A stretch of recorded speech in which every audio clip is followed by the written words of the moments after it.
What's going on, Fit Fam? Coach KC here, and today I have a seminar on a topic that I'm really passionate about, something really near and dear to my heart, and that is decluttering your life through minimalism.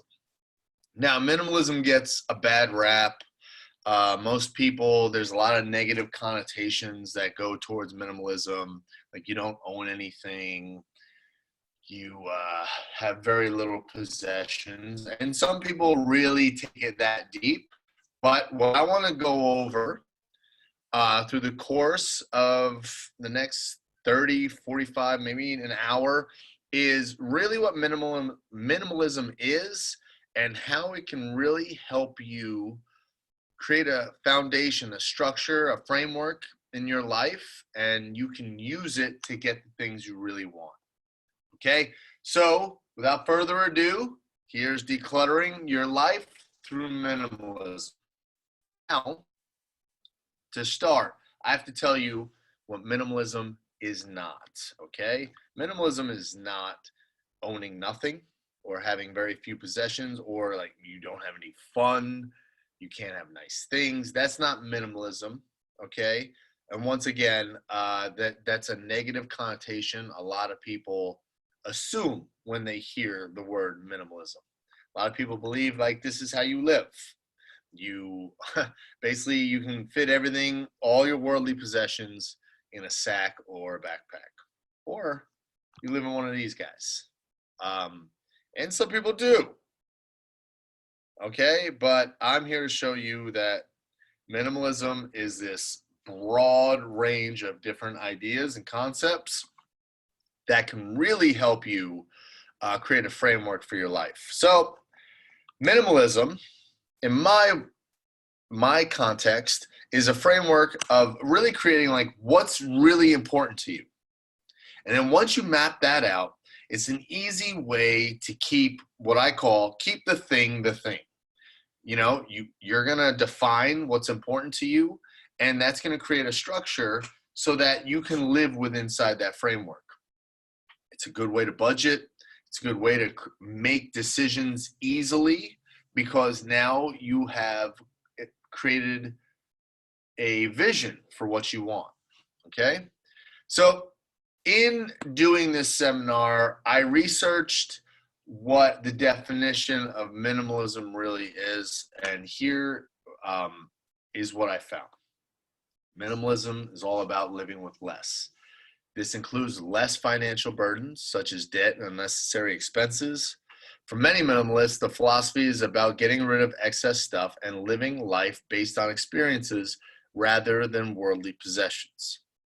Now, it's not that I don't agree with this definition. My issue with it is it kind of reinforces a lot of the negative connotations people assume about minimalism. Okay, so I am not a fan of this definition. Instead, I came up with my own definition, and minimalism, according to Casey, is creating a framework of what's important to you and cultivating that lifestyle around it, while eliminating the majority of things that don't fit that framework. Like I said, keep the thing the thing. You know, you're going to say what's important to you, and then let's do what you need to do to keep that thing important to you. All right. So the first step in becoming a minimalist, I guess, or an essentialist is another way to put it, is really envision what you want out of life. Okay. So you need to really sit down and say, all right, who do I want to be? How do I want to live? What sort of lifestyle do I want? And what's really important to you? So once you start envisioning what's important to you, how you want to live, then what we need to do is this a phrase I coined. We need to create buckets. Okay. Now this is something I did with my family. You can do this alone, but obviously if you have a family, you have to determine what's important to your family. What do we represent? Who are we as people? And how do we live our life? And in doing so, you have to create buckets. And what a bucket really is it's what's important to you. So if you are into health and fitness and nutrition, that could be a bucket. That's where we spend our time, our money, our energy. Okay? So that's important. If you love restoring cars and things like that, that could be a bucket. This is the beautiful thing about minimalism, is it's not one size fits all, right? You determine what you think is important in your life, and that is where you put your money, your time, your energy. Okay? So that is how I feel minimalism should be defined. Now, here's some ideas, and these are what's important to myself and my family. Obviously, health and fitness, and that comes to working out, nutrition, jiu-jitsu, and sports in general. Like my son just started soccer. Soccer's it's not my thing. It's his, but that falls into this bucket of health and fitness.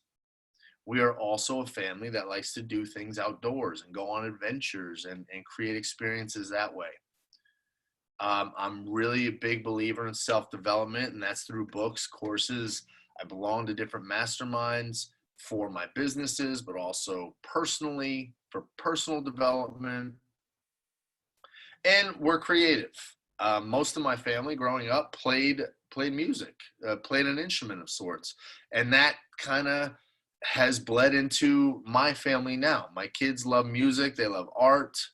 So this is what we are as a family. And then a community, whether it's my gym community or it's my neighborhood or church community, these are the things that are important to us.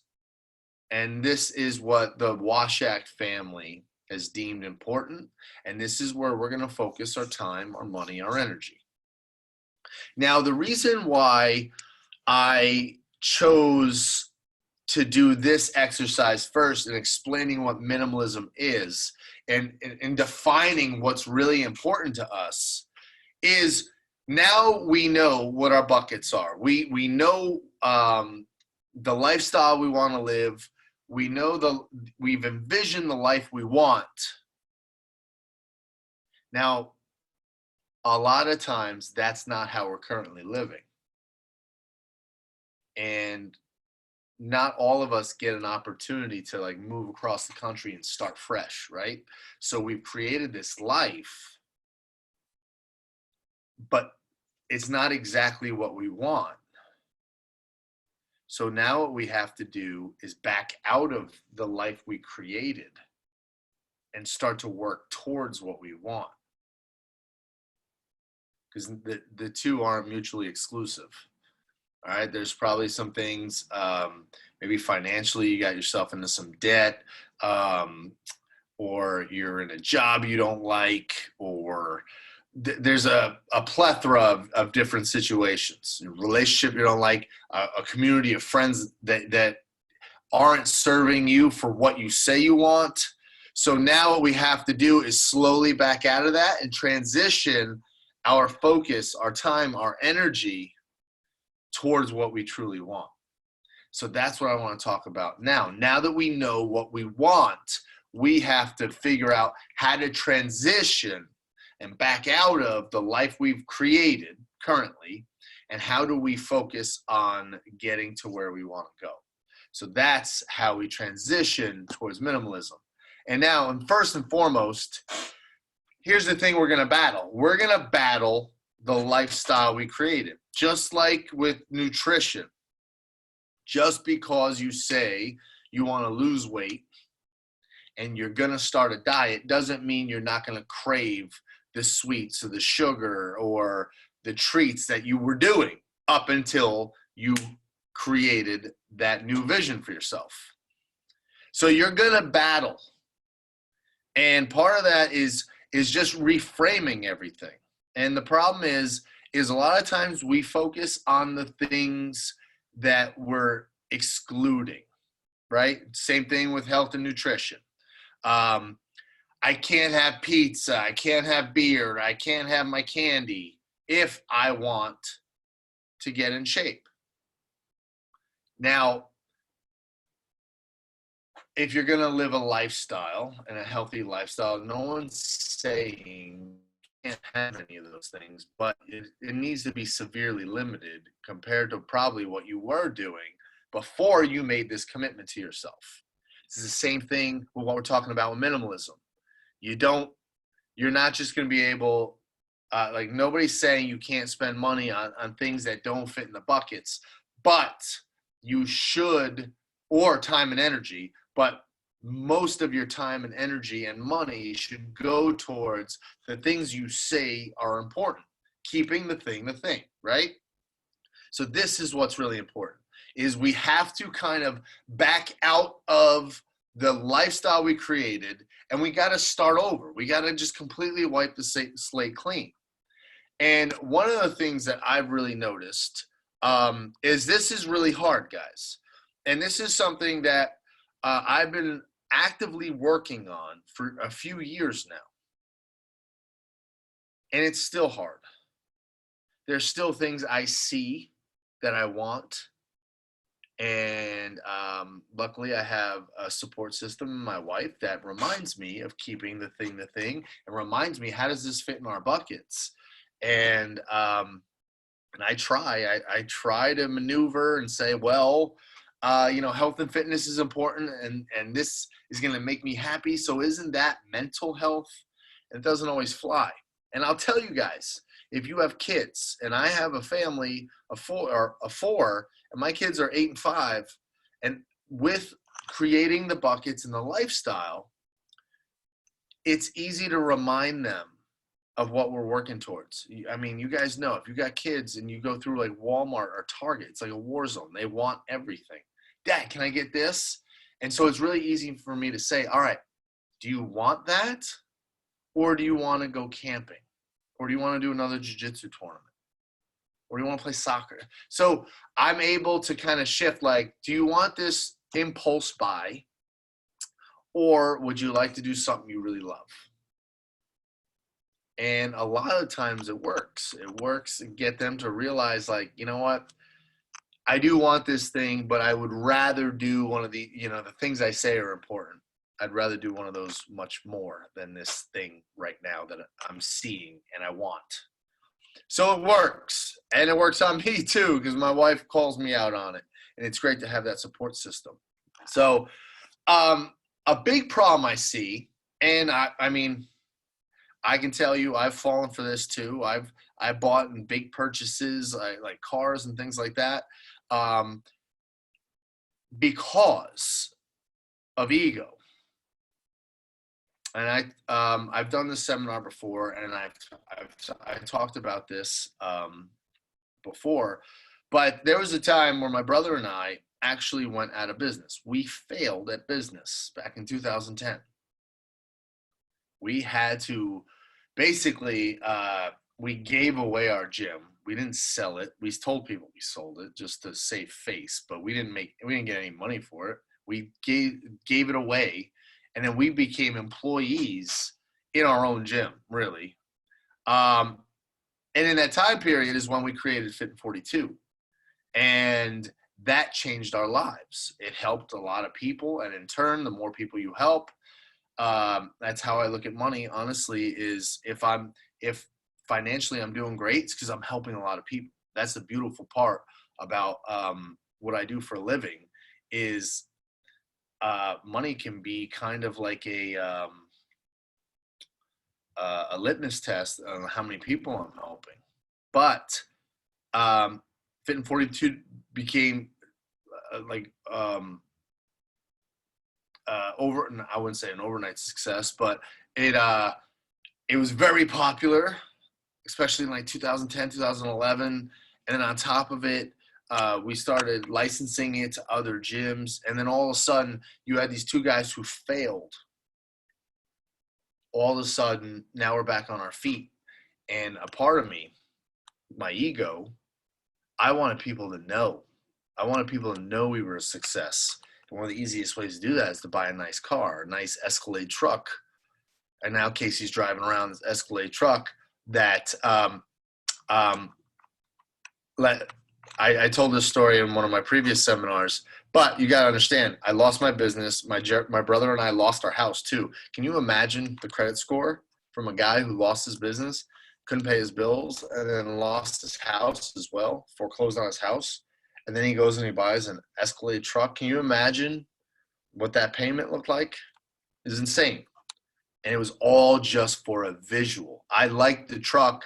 It was a dream of mine to get that truck. So, but I found out real quick that that vehicle got me to and from work just like any other vehicle would, except this vehicle had a huge anchor of a price tag per month that was dragging along. And one of the things I never knew until I bought this truck is that most gas stations have $100 limit when you buy gas. And I never saw what a full tank looked like, because I would spend $100 and there's still a little left to get me to F. It was insane. And I after a while, like I said, it was a dream to get that truck, but then all of a sudden I get it and I'm like, this is cool. And then I'm like, this is it. And I'm spending a ton of money on something just to show people like how I'm doing. And I realized real quick that that didn't fill my bucket, so to speak, and it was an empty feeling. And I was much younger. This was 2010, over 10 years ago. So I feel like I've matured a lot, and I don't care what I drive. I mean, I want my vehicle to be nice, but it doesn't have to be insane. And I just realized that for me, that's not a bucket. And if it is for you, awesome. No judgment. As long as, that's the beautiful thing about minimalism, is our buckets are all different.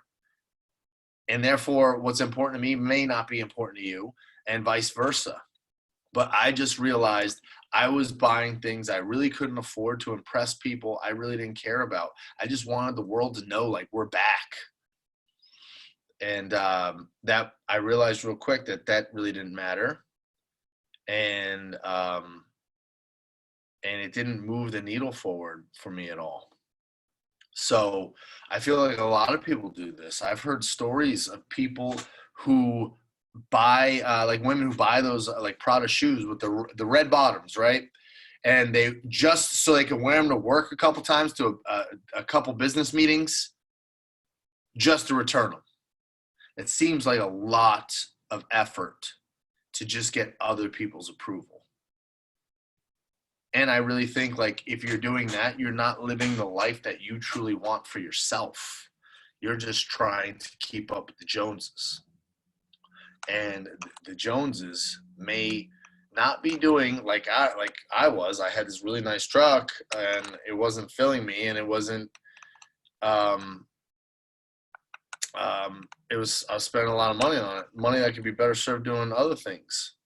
So comparison is the thief of joy.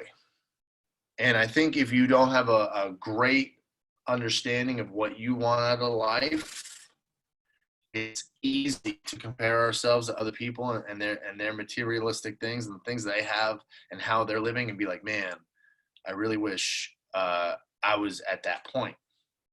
But we have to realize what's really important to us may be different to them. It's our life. We have to focus on our life and not compare ourselves. And there's a great saying: you can't compare your chapter 1 to someone else's chapter 10 or chapter 20. It's the same thing with weight loss. You're looking at someone who's been at this for a while and you're like, man, I really wish where they were at. Well, you will be if you just do the steps. And so the really cool part about minimalism is it's not one size fits all. And that's what I love about it. You can go deep into this and be one of those people who really doesn't have a lot, and you're just living life kind of, I don't want to say anything negatively, but living life, carefree, not a lot of possessions. I know people who basically like RV most of the time. So it's different for everybody. Everybody has different preferences. That's what's really cool. Now, we backed out, right? We backed out of, we know what we want, but we know how we're currently living is different than what we want. So we need to start making room for the things we really want. And what I mean by that is we can look at this as possessions, okay? And this is something that I went over in previous seminars is we change as human beings. So what was once important to us is maybe not that important anymore. And so I'll take myself, for example. I tend to keep t-shirts from events as almost like a trophy. But I don't really wear them much. And can we be honest? And so the turkey trot that you do on Thanksgiving, or that you did in Thanksgiving on 2014, and you get this $2 shirt, really, that's boxy and feels like you're wearing sandpaper, are you ever going to wear that? My answer to myself was no.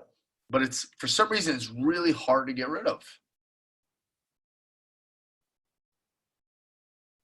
I tell the story that our last Next Level Fitness gym just converted to a Fit in 42. So there will be no more Next Level Fitness apparel ever made.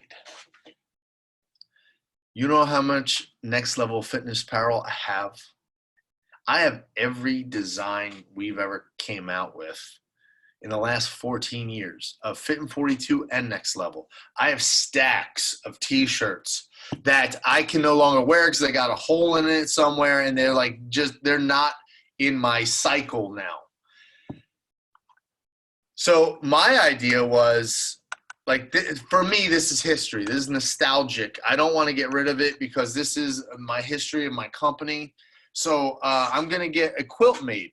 I'm going to get a quilt made of all my old Next Level and Fit in 42 shirts. That's what I'm going to do for me with this nostalgic stuff. But like going back to that 2014 turkey trot, I'm never going to wear that. Either it's going to become a rag to clean the house with or something, or I'm going to donate it. You might have clothes that you have for like from your kids, like when they were much younger, and you just have all these clothes that don't fit them anymore. You can sell that on eBay, or you can give it to a friend or donate it, but it's not serving you anymore. And that's one of the things I really want to touch upon. We've accrued all this stuff in our lifetime, and a lot of it isn't serving us anymore. It's just taking up space, and what ends up happening is you just keep accruing more and more and more. And I'll tell you, we moved to Texas a little over a year ago, and we moved here and we rented a house. And recently, a year later, we just bought a house and we moved in. And I'll tell you, there's boxes that were at my rental in the garage that sat for a year. And then I moved. And so obviously now I'm looking at that, I'm like, I didn't use this stuff for a year. So what can I do with it? Can I sell it on eBay? Can I donate it? Can I give it away to some friends? And so here's the thing. I'm a big fan of Gary V. You can follow him on Instagram, Twitter, Facebook. He's everywhere. He's Gary V. I always have this disclaimer is he's Gary, 100%. He curses a lot, but his message is amazing. All right. And his whole thing is, especially when it comes to, like, if you're happy, making, you're living a lifestyle that can support, like, the money you make, and you're truly happy, then don't worry about anything else. He's like, if you're, and he told a story of he met a guy who at 37 years old delivers pizzas part-time to pay his bills. And then on weekends, he plays in like a cover band. And he's like, man, I love my life. Well, that's what it's all about. But it would be easy for that guy to go on Instagram and see people with nice cars and going on these crazy vacations or whatever, or nice watches or whatever, and start doing that whole comparison thing. Here's what they're doing compared to what I'm doing. Man, I wish I could afford that stuff. And then you're doing things to show that you're living more like somebody else, and it doesn't make you happy. So his big thing is do what makes you happy, no matter what that looks like, and protect that. Because as he puts it, there's CEOs making 6-7 figures a year, and they're completely miserable because they've created a lifestyle that they need to make that money to support it. But they absolutely hate their life. There's it's a business parable, but a great parable where this Wall Street guy goes to Mexico on vacation, goes to this little area in Mexico, and he sees this boat captain, this older guy, just laying on the beach, and his boat's for rent for fishing charters. And the Wall Street guy's like, "Hey man, I'd like you to take me out fishing." And the older man says, "Sure," and takes him out fishing. They catch a bunch of fish. Wall Street guy's like, "Oh my God, this is so awesome."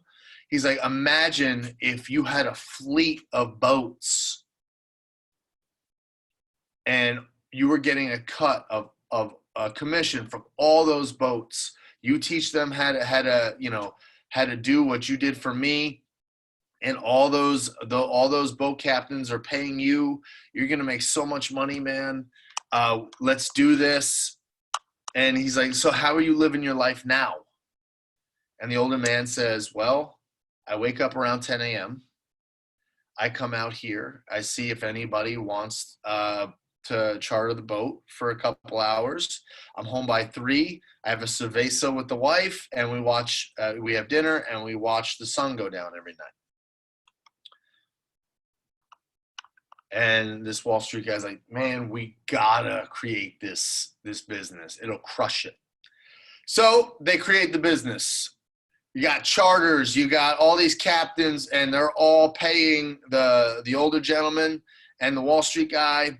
And the older gentleman, the Wall Street guy, is just so ecstatic. He's like, man, we're making money hand over fist. We're crushing it. And he's like, he just looks at the old man and he's like, hey man, like, why are you just so sad? And he's like, well, I'm just working night and day. And the Wall Street guy's like, hey, we got to create a vision for your life. Like, what do you want out of this? And the old man says, I'm going to wake up at 10. I want to come out here for a few hours, see if anybody wants to charter the boat, take them out for a few hours. I'm done by 3. I go home, have a beer with cerveza with the wife, and then we eat dinner and we watch the sunset. So he had that. It's just he got caught up in the pursuit of more, which is very easy to do because other people were doing it. And all of a sudden he lost track of what was truly important to him. And all he wanted was his old life back. So guys, what I'm trying to get at is make sure you keep the thing, and you find out what the lifestyle you want to live. And then you got to put blinders on because people are going to be doing some crazy stuff. People are going to be having $200,000 cars, have these crazy homes, whatever. And if that's what you want, awesome. But if that's not what you want, don't chase it because your neighbors are or somebody you know is. You got to stay true to you and not try to keep up with the Joneses.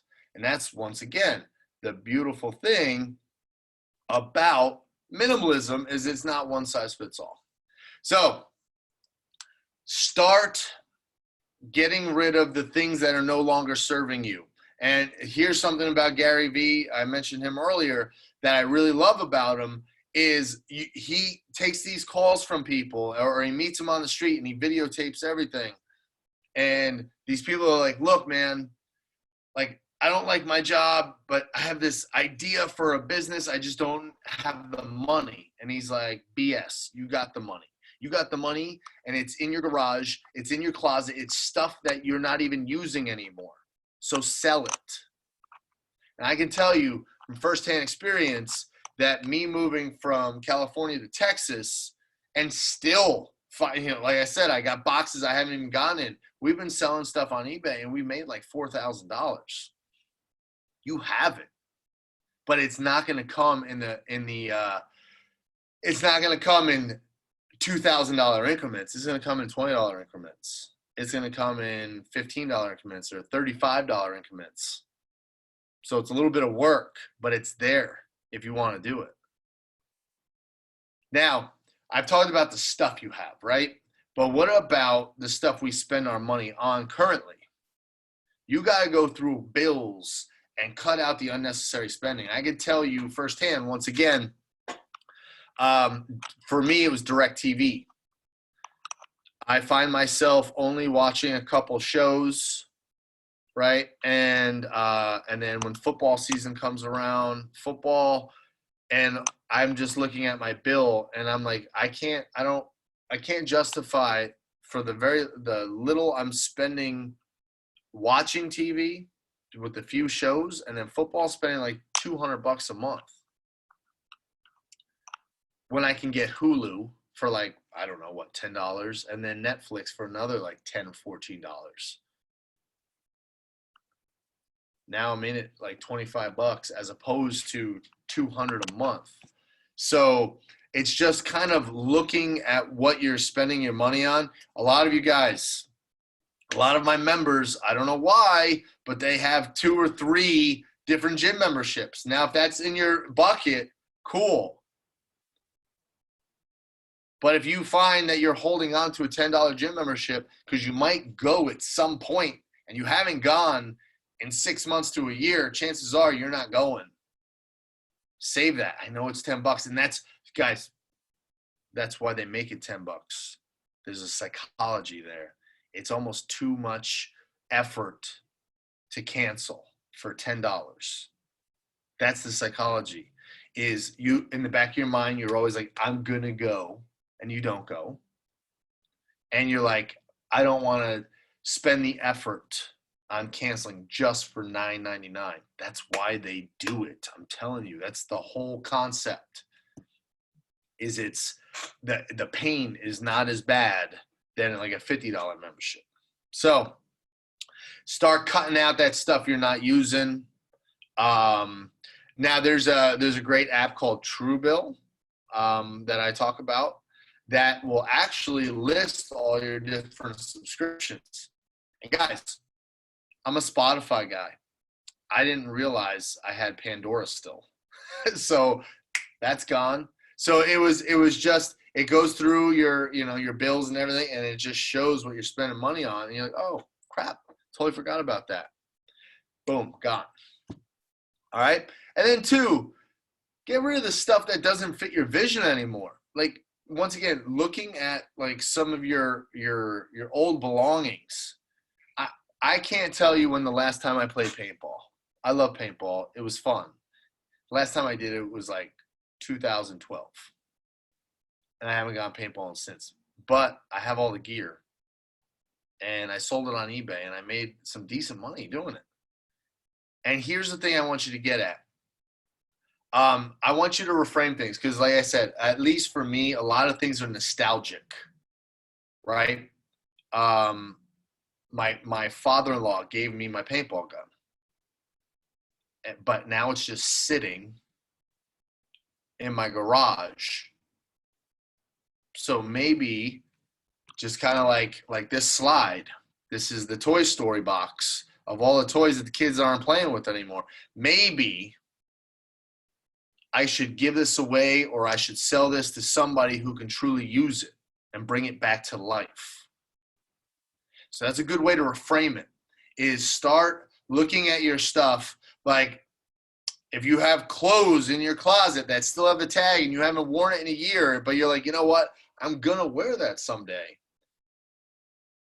Maybe sell it or give it to somebody who's going to cherish it and wear that way more than you ever have.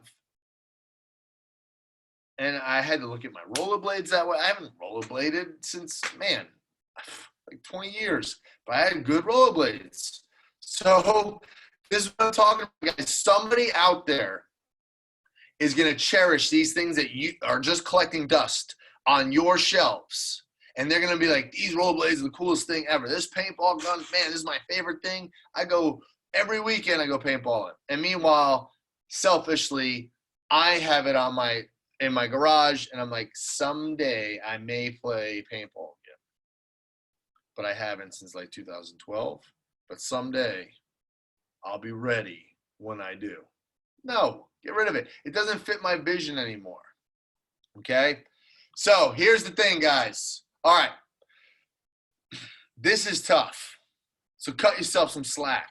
This is not, I created a vision for my life. I just am effortlessly going to get rid of all my stuff or stuff that's not fitting my vision anymore. And now I'm living this new lifestyle, and I'm just creating experiences and spending my money and time and effort on things I truly care about. That's not how it works.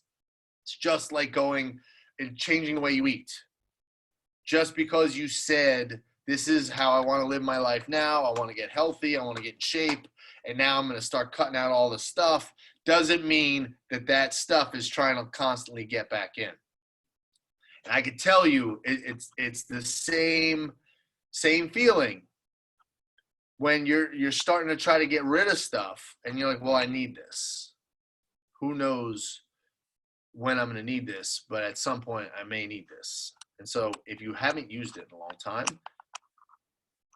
you're not going to use it. Get rid of it. Okay? So it's very hard. I want to get that across to you. It's very hard to stay on track. It takes a lot of discipline. It's constant. It's constant work. It doesn't, I would say, once you get rid of some things, it gets a little easier, but there's always something that you want to hold on to. There's always something more you want. And so it's just constant work. And that's where having a support system is key. My wife keeps me on point, and I thought this was like my thing, but it turns out it's her thing. And I'm a rookie at this, and she's a pro, and she's just constantly reminding me of what I said was important to us, and that I'm trying to veer off and trying to bring more stuff in that will take away. So here's the thing. Here's something I really want to get across, is when you say yes to one thing, that means you're saying no to something else. And we're going to go over that a lot more in detail. But right now, what I'm saying is, if like, we just bought a new house, as I mentioned, right? And now this is the time where you want to decorate it, and we have people coming over who are like, oh man, what are you going to put on that? You know, like we have these alcoves, like these cutouts on our wall, and like, oh, what are you going to put in this space? Nothing. And it's just, that's something that happened for me when we were moving from California to Texas. And that was really hard. Was, you know, I have these bookshelves, and we're taking down these trinkets we bought just to fill space on the bookshelves. And each one has the price tag on the bottom, and that added up. I'm like, oh my goodness, we could have went to Disney for all this stuff. We could have had a great time, but instead we filled space with mindless trinkets and vases and all this stuff. And while it looked nice, it served really no purpose. And so I'm trying to get way more mindful of what I spend. And So I want to say that like what I'm battling with now is my books. I have a lot of books, and I look at my books as almost like trophies. Like I read this, I retained some knowledge from it. But I've mentioned before, I usually take notes on the books I read because I have a horrible memory and I know myself and I'll forget a lot of things. So when something like hits home, I have to write it down. So I have all these like chapter summaries of all these different books. So what am I more likely to do? Am I going to read that book again, or am I going to go to my chapter summary and just kind of um, reawaken what I've learned? Oh yeah, that's right. Most likely, I'm just going to go to my notes. So is that book doing me any good there? Or can I give that book to someone? Can I sell that book to somebody who like will be reading it for the first time and gaining new knowledge instead of me just selfishly keeping it like a trophy on the bookshelf? So that's what I'm wrestling with now. I can tell you is I have this bookshelf and I like the books that I have, and um, it brings a sense of achievement in just looking at them, but it's not doing me any good and it's not doing anybody else any good just sitting there. So that's what I'm wrestling with now, and I'm starting to pass them out and I'm starting to sell them. So this, like I said, this is a never ending thing. Okay. And so here's something I want to, with this saying, you need to protect your house. And what I mean is this. Right now, we've been talking a lot about like materialistic things and buckets where you put your time, your money, your energy. But that also goes like with your mental state. I heard this great, it was almost like a sermon, this great speech the other day. And and you got to look at yourself like a car battery or like a regular battery, but everything takes energy. And so here's the analogy this guy used was he was like, look, you're running on 80% today, you're feeling good, and then you get a call from like one of your friends who can be like a downer, and what drama they have in their life today, and you take that call and they drain you. They take 30% of you away. And when you hang up, you're at 50% as opposed to 80. And there's a residual. You don't just hang up and you're back to normal. There's like this weight on you from taking that call, with dealing with that stuff. It's not even your stuff, but you took it on. And now your family suffers. The people in your home suffer because you took that call and you let somebody else drain you. And now you don't have as much battery life to give to the people most important to you. So we do that a lot, guys. We all have those people in our life who drain us. And that's what I'm saying. We got to protect our house up here, not only our time, our effort, our money, everything, our energy, it has to be protected. So we spend a lot of time talking about, your house and materialistic things and decluttering, but you also have to declutter your emotional state. And you have to look at the people who can be draining, who can take from you. And I mean, honestly, those people, in my opinion, know what they're doing, because it's usually a one-sided relationship. Because they'll call you, ask you how you are, just so you ask them, and then you spend the next 45 minutes listening to all their BS. And you just feel it. You feel it, and you're like, oh. I know I have friends like that I have to limit the amount of time I talk to them, just because they drain me. And I'm typically a very positive, optimistic person. And so I can tell you, like, they'll call and they'll be like, "Hey, what's up?" I'm like, and they'll get into, they'll say something like, "Not much, just trying to survive. How are you doing?" And like I said, I love life, and I got different irons in the fire, and I'm always trying to do different things and learn different things. So typically, if somebody asks me that, I have a lot to talk about. But that guy or that girl just popped my bubble because they are not at my level, and they're like Eeyore from, oh my goodness, Winnie the Pooh, when they're like, just trying to survive. You're like, oh my goodness, I can't. And then they ask you, and you almost feel guilty talking about the great things you have going in life. So I personally have to really limit my time with those sorts of people, and I focus on people who challenge me, who lift me up, who make me want to be even more and do more, because they're showing me that's possible. And I'm like, man, I'm working hard, I'm doing a lot, but how, like, you're showing me there's a whole nother level. Awesome, let's do this. So just realize that, guys, there's people in your lives who are energy vampires. They're draining your battery, and you definitely have to limit the amount of time you spend with them. Otherwise, you are not going to be optimal for yourself and the people who count on you.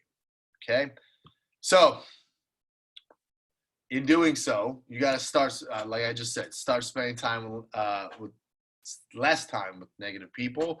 You need to spend more time with people who challenge you, motivate you to be better.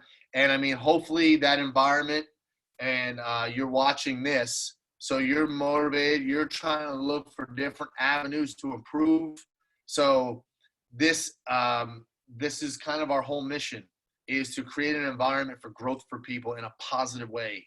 All right. We want people to live their happiest, healthiest lifestyle. All right. And here's the deal. Obviously, in committing to this lifestyle, you've kind of shifted your focus and shifted your buckets, if you will, hopefully in envisioning what's new and what's important to you now. And that means you might have to leave some people behind, because if you don't, I always talk about, like AA, for example.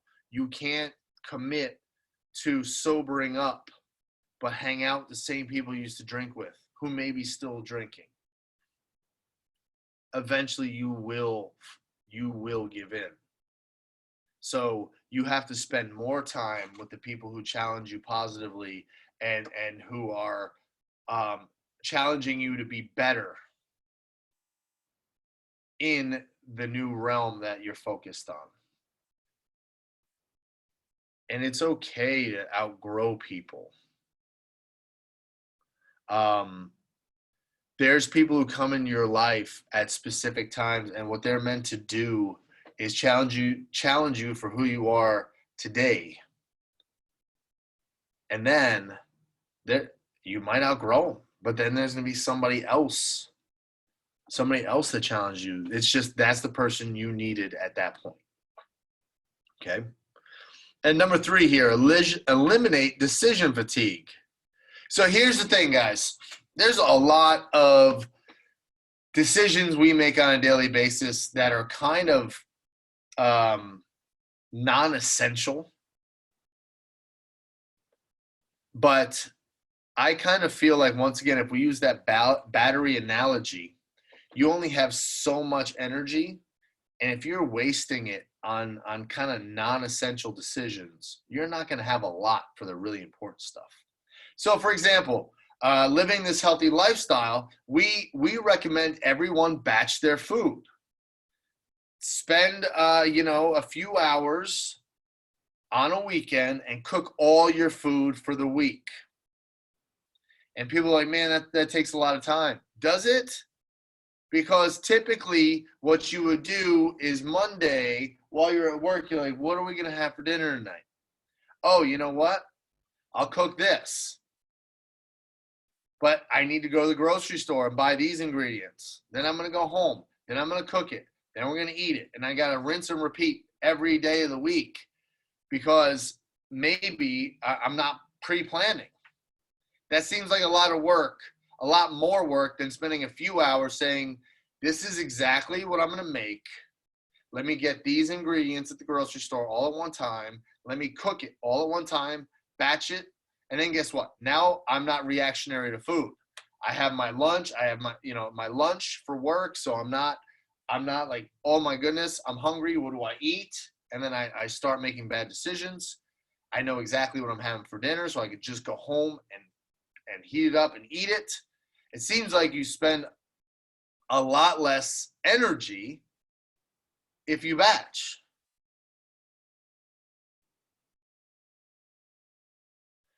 You can do this in many aspects of life as well, not just food. But try to like create a schedule for the week. Like, here's all the different things that need to get done. Then we've talked about time blocking before.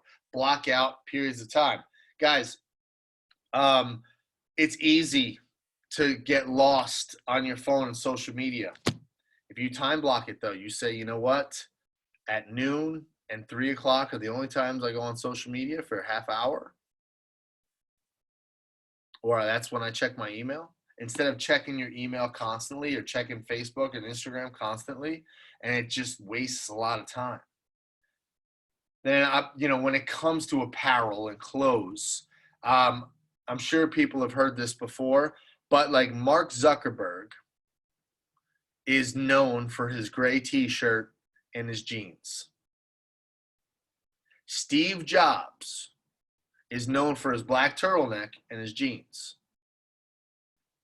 This is what they're known for. It's like their uniform, and it's because they are doing some big things in life, or were in Steve Jobs' case. He's deceased, but they were doing some big things in life. To waste energy and creativity on figuring out what they're going to wear today is a complete waste of their talent.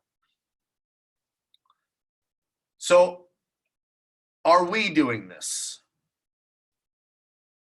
I mean, if you're going to go out to dinner, how many times do you try on different clothes? Or do you just have some go-tos? So this is where decision fatigue comes in, is really limiting choices, and therefore you can spend more energy, more time on the things that really matter. Okay, and once again, talking about minimalism, there's people who literally only own like 10 articles of clothes. But there are no rules, guys. There are no rules.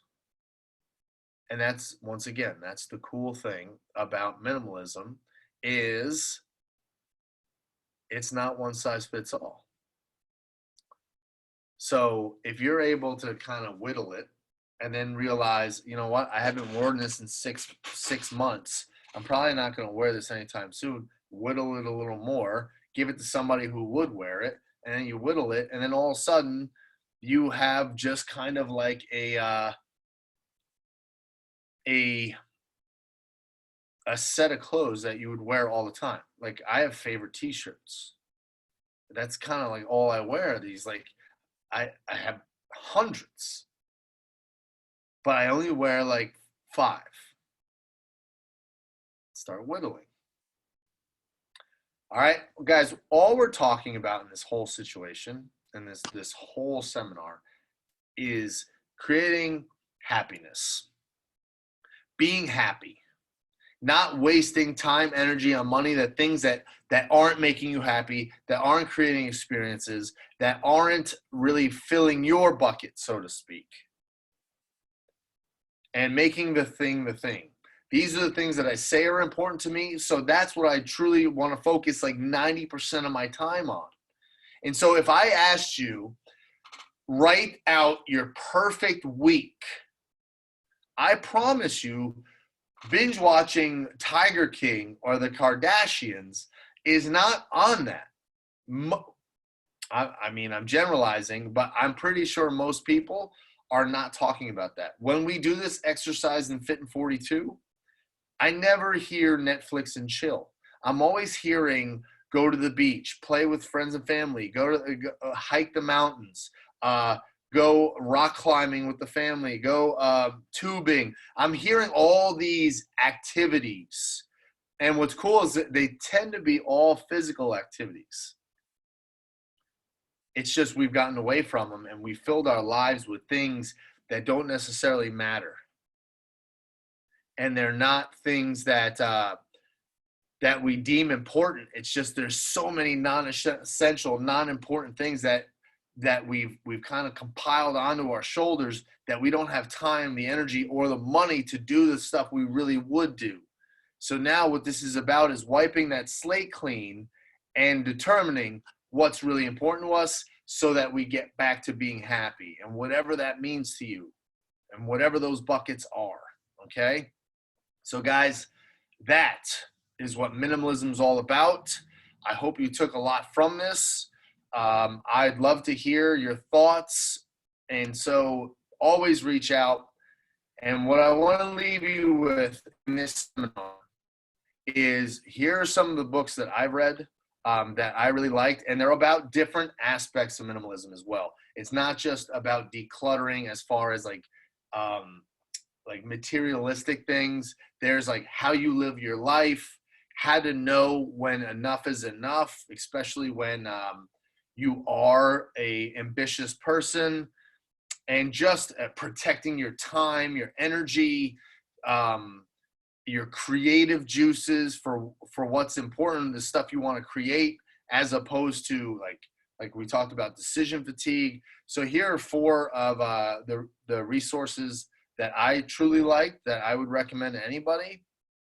So please write these down and let me know, guys. Let me know what you thought about this seminar. Let me know if you're going to do any of the things that we talked about today, because I really truly want to help, and this is like a never-ending journey.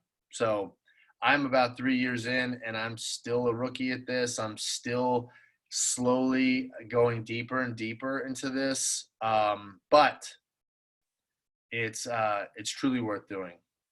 Okay, guys, take care. We'll talk to you soon.